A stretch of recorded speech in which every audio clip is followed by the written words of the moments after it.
Hi, welcome back. This is Angelique Clemens. I am the host of the Can I Borrow Your Skin podcast. We are in June, and June is Mental Health Month. And I know for the last couple weeks in June, I've actually aired episodes of my interview with Amanda Willett, who is the first identified American victim of the Rape Academy. But today, I really want to switch gears and really jump into male mental health. So I am joined here by Donny. And Donny is the host of the Whatever Talk and the Challenge Our Beliefs podcast. Welcome, Donny. How you doing? Whatever talk and Oh, I'm sorry. challenge our beliefs. But yeah, I'm good. Cool. Awesome. Yes. Thank you so much. And the reason why I wanted to bring on a male to talk about male mental health is I can name the statistics and I'll probably get into some of those, but I can't talk from a male perspective. And so I wanted to bring in someone who could, as someone who has a penis, talk to me about the stigma of men seeking therapy.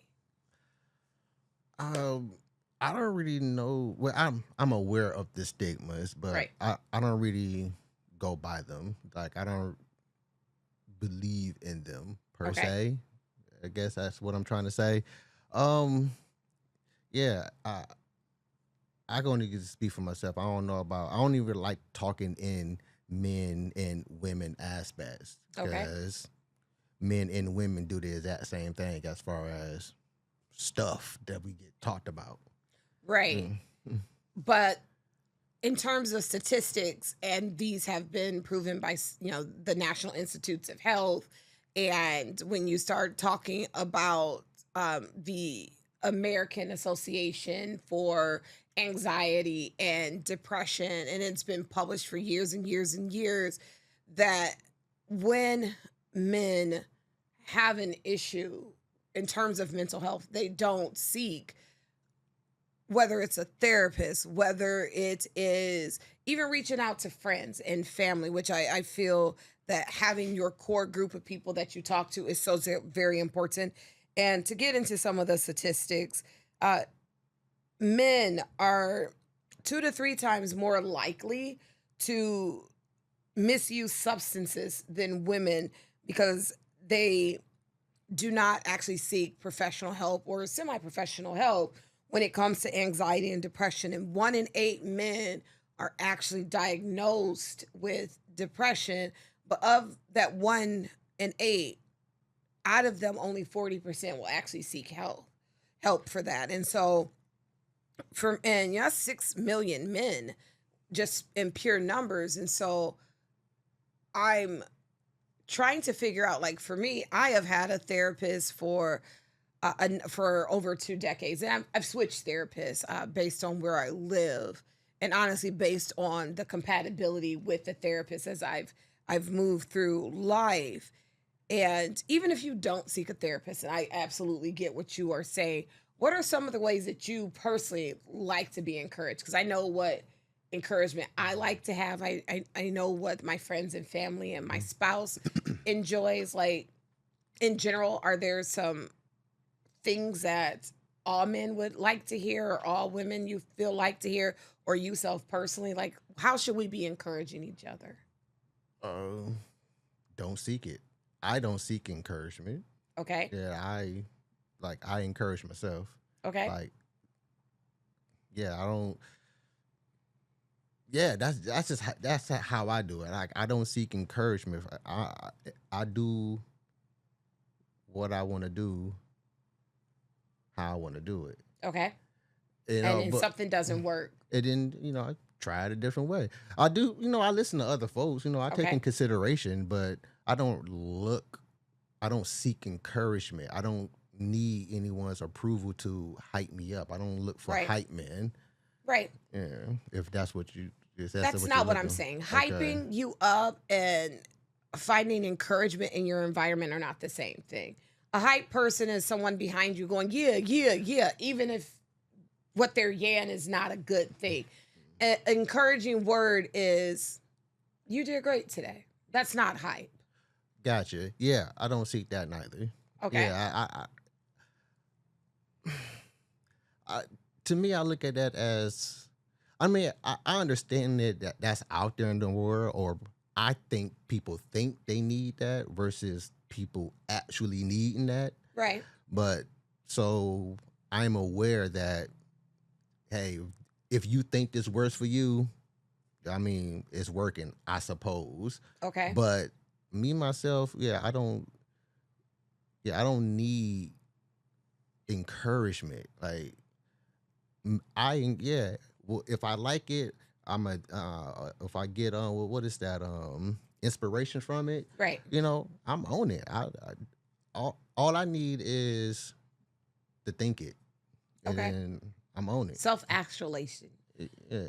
So, are there people in your life that need external inspiration that you provide? I mean, I provide a little, Okay. but that's only because of what I just stated. Think I don't believe in statistics for one. I don't think statistics Okay. are for real. Okay. So, but that being said, again, I'm aware that people think that they need this, so I'll give a little because maybe, hey, it may work for you. Okay. Everything works for some things, not everything works for everything. Right. No Yeah. one thing will work for everybody. That's Yeah. absolutely facts. How do you de-stress? What's a healthy way that you go, this works for me. It's going to help me decrease what I'm stressing about. But before I answer that, what do you Sure. mean I don't take in? Like, I'm not saying I won't accept it. I just don't seek it. Okay. Yeah. Okay. So Well, so I'll take in. okay. I'll Fair. take it in, but Fair. yeah, I just won't seek it. Fair. But I just do the things I like to do. Play video games, edit, whatever I like to do, I'll do that to de-stress. Fair. So, according to Priority, which is the United Kingdom's uh, healthcare system for mental health, their independent one, not in MHRA, they said that the main stressors for humans, especially for men, 30% of it is work. And, I can understand that as someone whose work can be stressful. 31% is money. And that makes sense because for most people, money and work are tied together. And 23% of it is their health. What do you think? And I know you said you don't really believe in statistics. So for you, where do you think that stressors for the average person come from? Or you can talk about Yeah. yourself in specifics. Yeah, I could. Yeah, I would say work for everybody, just about everybody. Work, even if um, yeah, I'm beginning to notice, even in the work you enjoy, Right. it's stressful. I mean, I don't really get that. I mean, I have an understanding of it, Right. but even so, within, yeah. So I would say work, and yeah, coinciding with the finances. Right. hmm Health, I don't really think about that. Fair. I think that health falls on the list because of things like cancer and heart disease, like those major things, those major diagnoses that have long term effects. And people, even people who have, their affairs in order, that have their plans for what if I get this sick, I want this, and this. If I pass, I want this, and this. This is where I want my items to go, etc. You know, people tend to freak out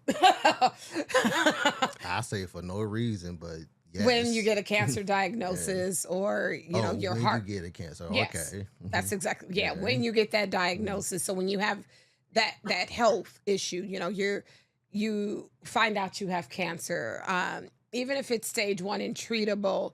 Um, People hear the word cancer and they freak out. And when people are told that they have, advanced stage heart disease, when people realize that they have, some mental health disorder, like, schizophrenia or bipolar disorder.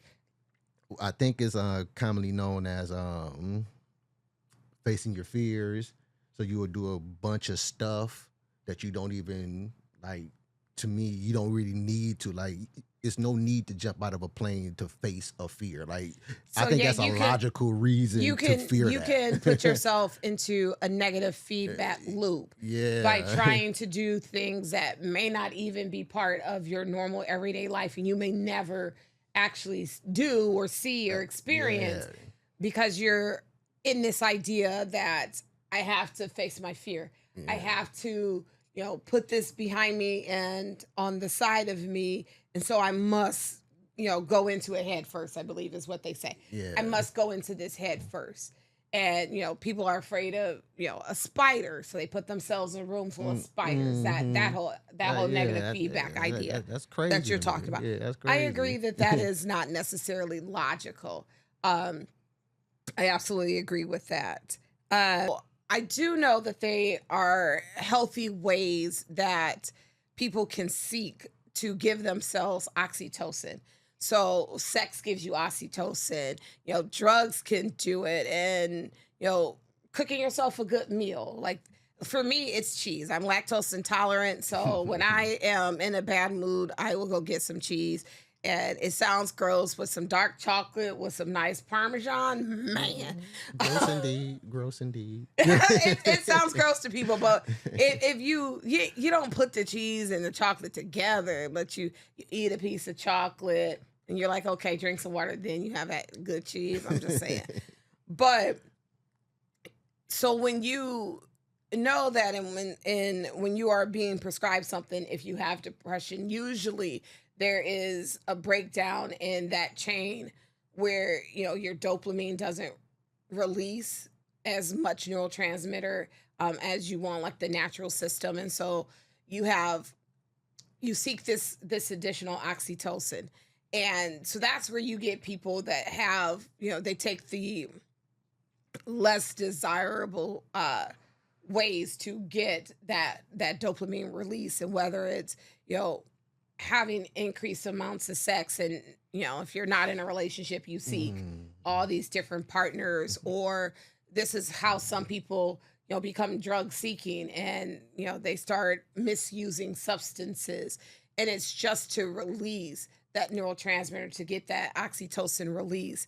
And so that's why we were talking about positive ways to de-stress, and different ways that you can make your body feel good. And you know that's one of the things that's very important, because while you don't subscribe to a lot of statistics, it is quite well known that people who enter a heavily depressed state, some of them will take their own lives. And suicide rates are, increasing right now here in the US. And so what are some of the ways that you give yourself, or people around you that give themselves like that mental hug to increase their dopamine, to increase their oxytocin? I know Well, you for mentioned video well, games. well, one, you just know the people around you. Just pay attention to the people around you. You know what they like. Give them one. That's all. But I got this theory Okay. of mine that everybody acts like everyone, and they a bunch of my theories link together, and part of that theory is I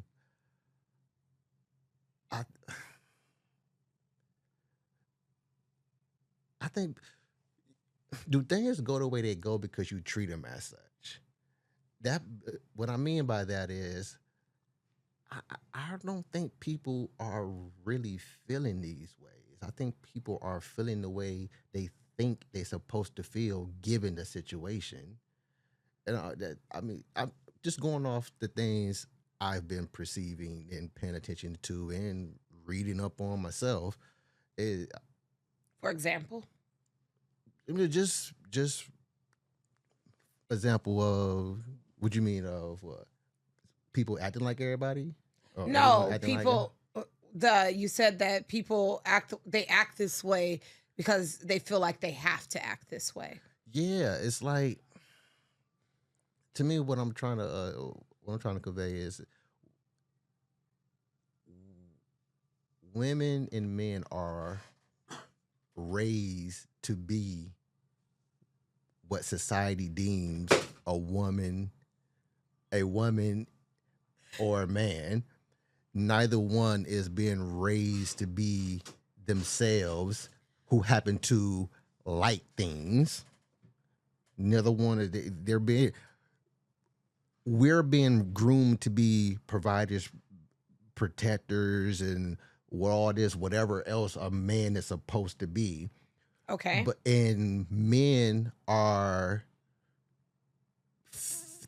going into depression or feeling a certain way because they think they have to do these things. Like Okay. I wasn't born to be a protector no more than you were born to birth. You just a woman. You would just happen to be born a woman who Okay. has the capabilities of giving birth. Right. That's not even saying that you even want to give birth or Right. even, but you're being groomed to be somebody's woman or wife or girlfriend. Okay. And women are,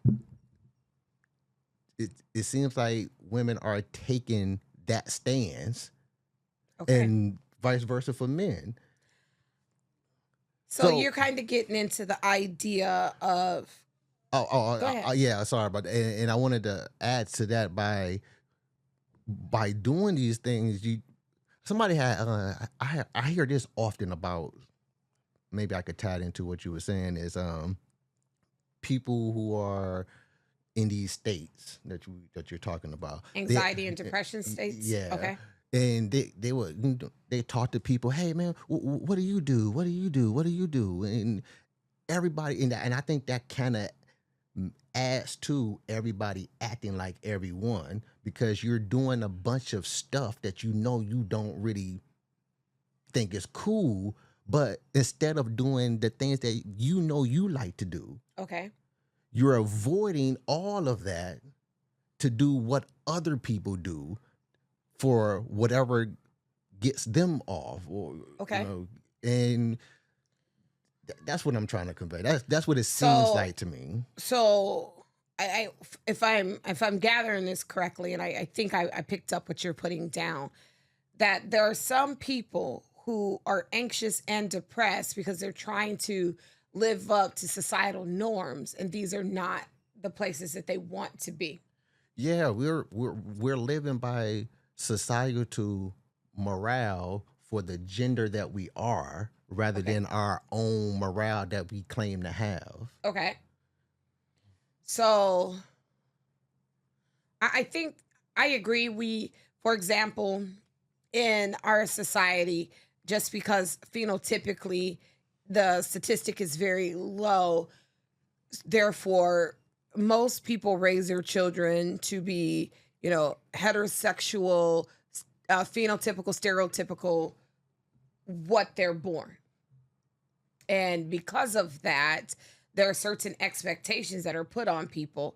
Uh, and because, 40, 50 years ago, you got a college degree, that meant you got a high paying job.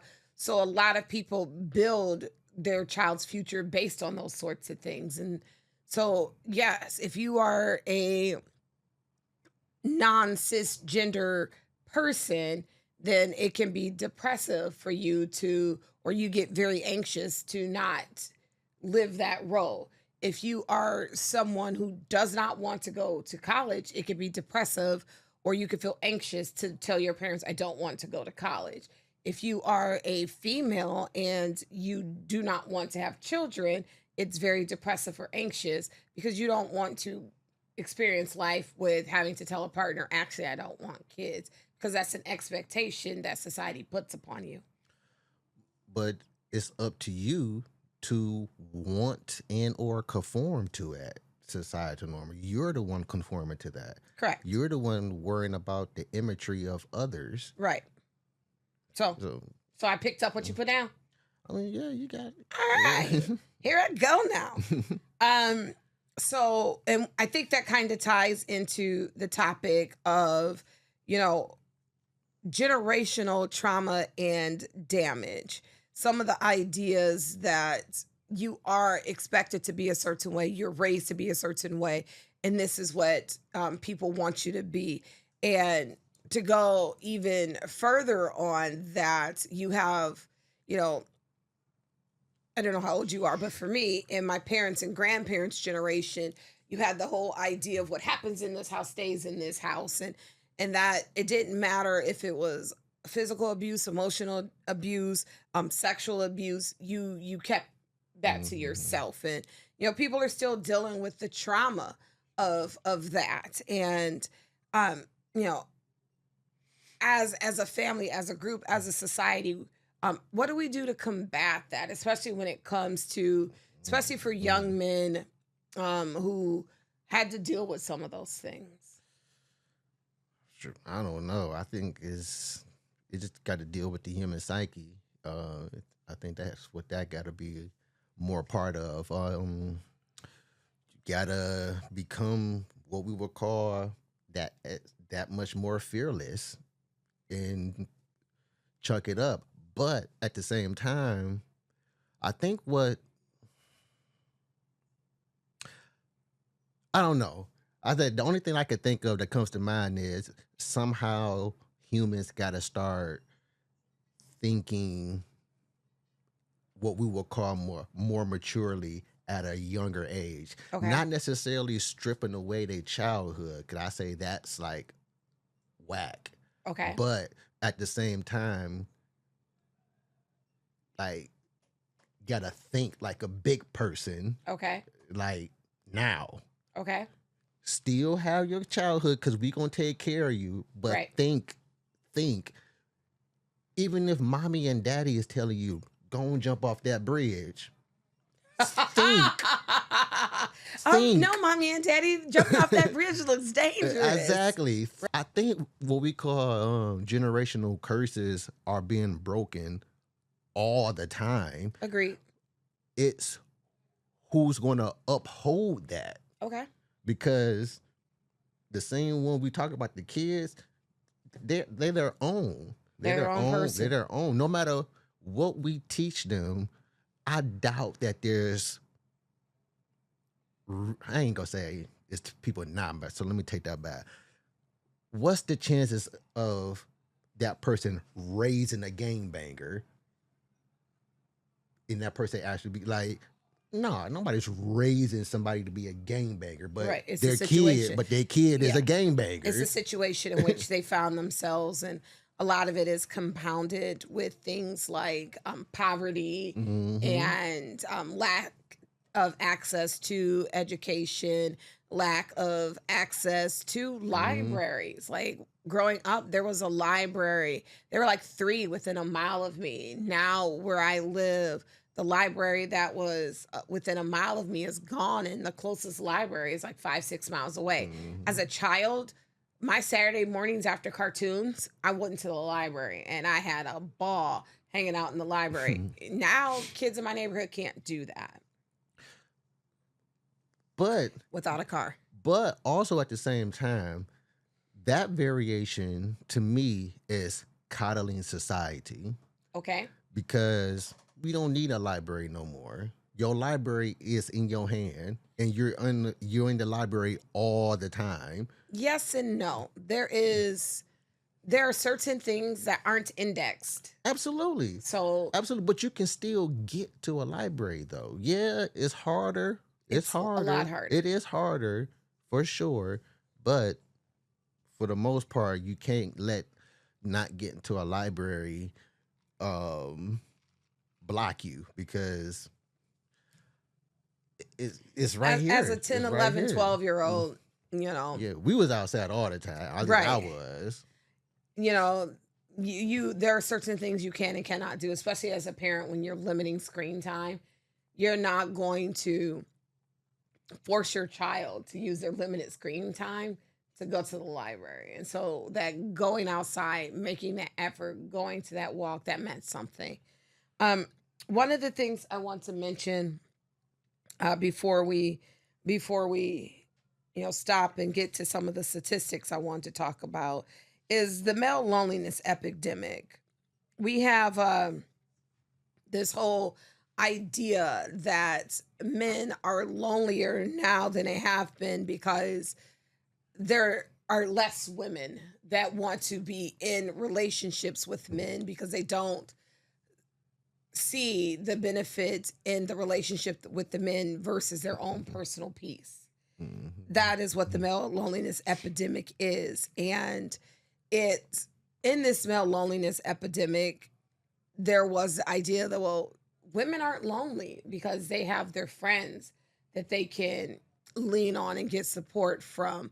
You know, there's so much in a female platonic relationship that's more supportive than a male platonic relationship. And the whole idea of asking someone, well, how are you doing? Fine. I was like, well, I want the long answer. Like, I've always been that friend that says, no, but I want the long answer. How are you really doing? Like, why? And I don't know, I've seen, I have, most of my friends are actually male. And getting them to open up and talk has always been like pulling teeth out of a giraffe, and I'm 5'4". So do men actually get the long answer? Do they seek the long answer when they talk to their friends about how they're actually doing? I have zero idea. Okay. Again, I mean, I hear these stereotypes / statistics all the time, but I think that stems from what I stated earlier. We're being groomed to be a gender versus being groomed to be a person Right. ourselves Right. who like stuff. Right. So that being said, we're viewing ourselves as product is how I see it.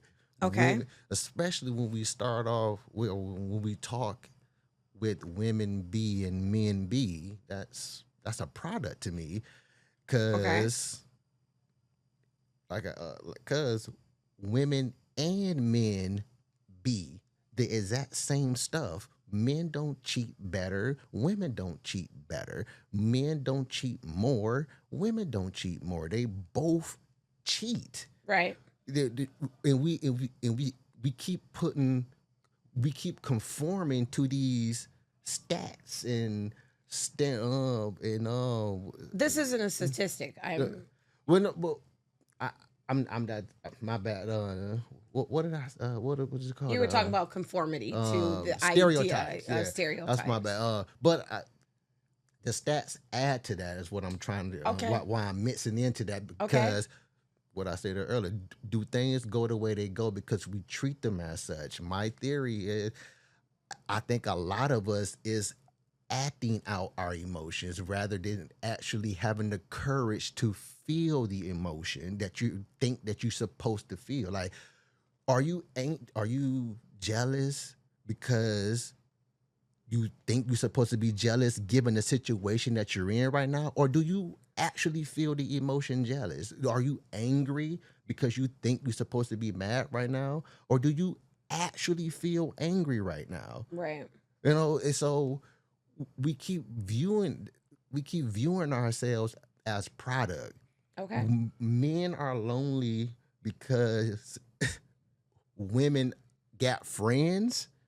Men got friends. I would assume so because I got friends. Okay. I don't know this guy over here, the cameraman, but I will assume he My has engineer? friends. Oh, your engineer. I'm sorry, your engineer. I would assume he has friends because He's not allowed to have friends. All he does is be my engineer. But you are a friend, I would assume. No, I guess my question is, personally speaking, do you sit and have long conversations with your male friends about your Yep. life? That's amazing. And they reciprocate. You sit down and listen in Yep. long conversation. That's amazing. Most men do not answer yes to those questions that I've asked. Me personally, I will go up to people and I ask, this isn't a statistic. These are the men that I speak to, the men in my life. And some of it is societal pressure. Some of it is I they say don't it's have mostly actual that. friends. They have people that they do stuff with. And that is a big See, difference. but to me, again, I think that's people acting out life. That's people. Everyone acts like everyone because you. I keep saying you. That's No, it's a general one. you. Yeah, I one. understand Yeah, general you. yeah. You. Let's just say you don't like. Mm, you don't like a specific type of person. Okay. But yet here you are hanging around this specific type of person for why? These Okay. are so-called acquaintance. Then why are you hanging with them then? Right.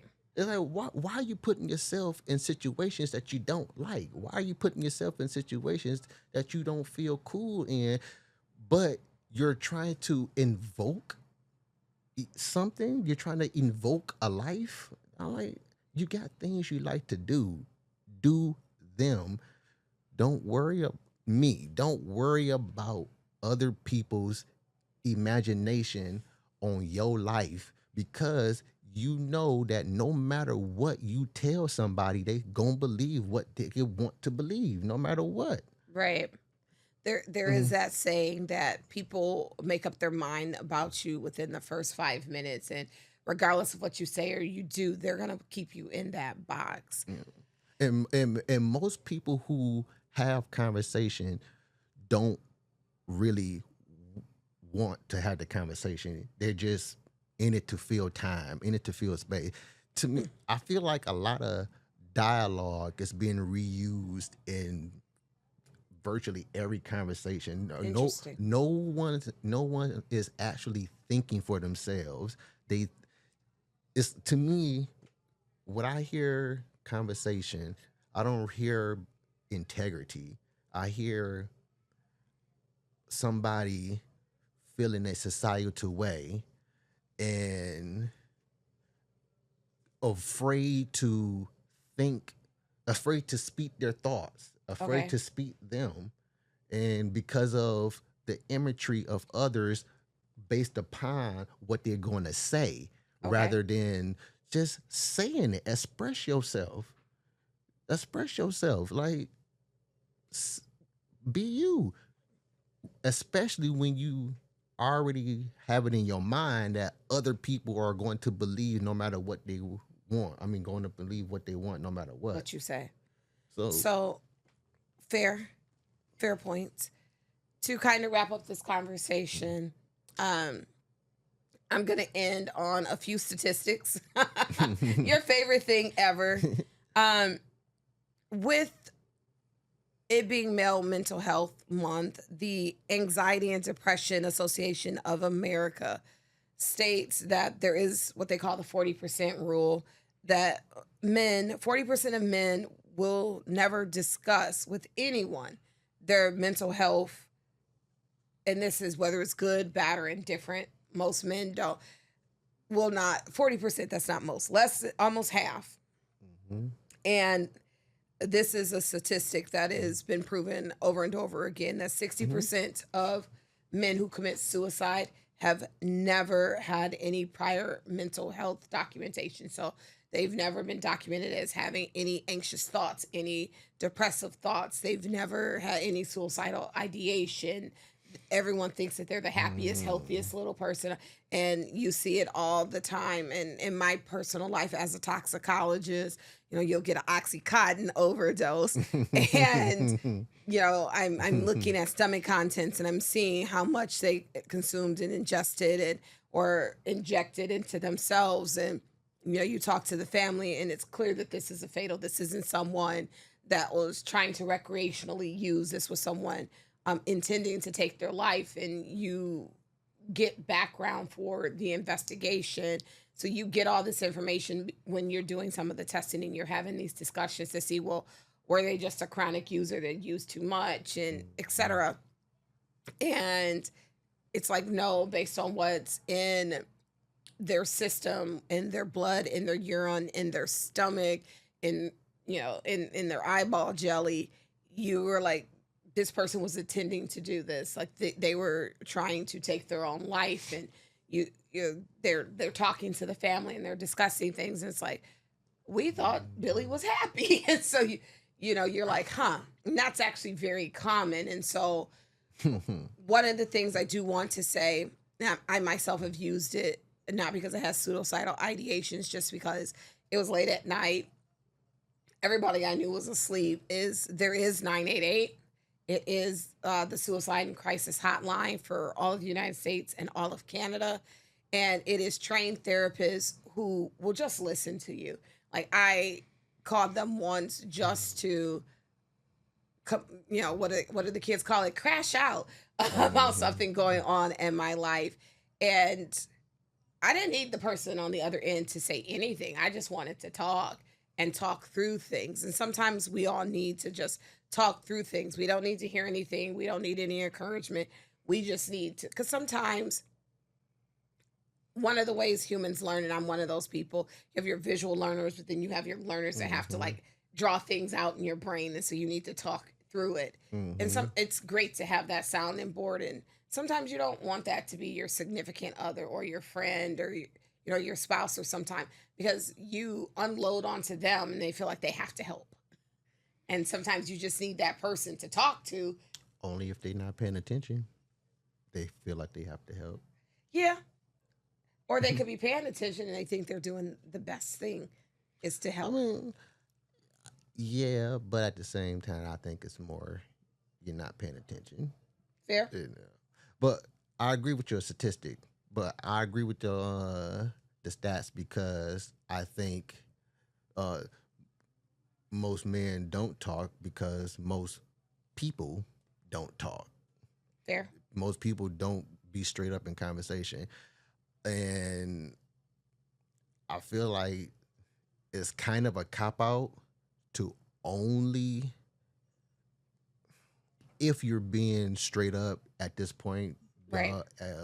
when you say you call the hotline Oh, yeah. I and definitely called no, 988. not you. My bad. The No, general you. yeah, my bad. Sorry about that. Not I was when I said you, I was talking about The general you. the example that you brought up. I didn't Oh, yeah. say. No, that was Yeah, absolutely me personal. I didn't say that. No, not you personal. Right. Not your personal Right. example. The example of people who will call up and will just talk. Right. That was a personal Yeah, example. if you, yeah, my bad about that. I Yeah, didn't no, make fine. it more expressive. But if you are being straight up Right. at that point, I feel like it's kind of, I mean, you got it out, but you're putting on the persona that you want help, or you're putting on the persona that you're trying to change rather than, because I think you can just change just like that because you do it on such an often basis Right. all the time. Most change is gradual. I'm, I get that. I mean, Okay. I understand that as well. Okay. I'm aware of that too. But going off what I agree with more so, lean towards more so, Okay. it's you're not finished to stop doing what you want to do or been doing. You want to continue this, and you putting on a persona of the acts, the motions of what we call change when you could just change. Fair. But yeah, the only reason I agree with that statistic is because most people just don't talk straight up. They talk, and if you listen, you will hear. It seems like a random Rolodex of dialogue with Right. just spinning their head, and wherever Right. it stop, it'll add to the conversation, but doesn't because it's on topic, but it won't add to the conversation to progress it Yeah, there's no anywhere. context to it. Yeah. Well, Donnie, I Mhm. absolutely appreciate this conversation with you about male mental health here in June.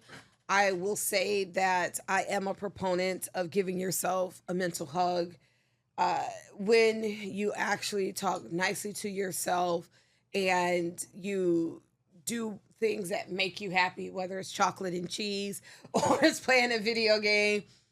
Those sorts of things do release more oxytocin and it helps de stress you and de stress your life. Drop in the comments the ways that you guys help give yourself that mental hug and you do things to de stress your life. You can look Donnie up on whatever talk. Mm-hmm. And Yep. Yep. go ahead. Yep. Whatever talk. Challenge our beliefs. Facebook. Just Google. Just Google him. Yeah, it's everywhere. He is Googleable, y'all. I am Angelique Clemens. Thank you so very much. Like, subscribe. Bye. Peace out. Googleable.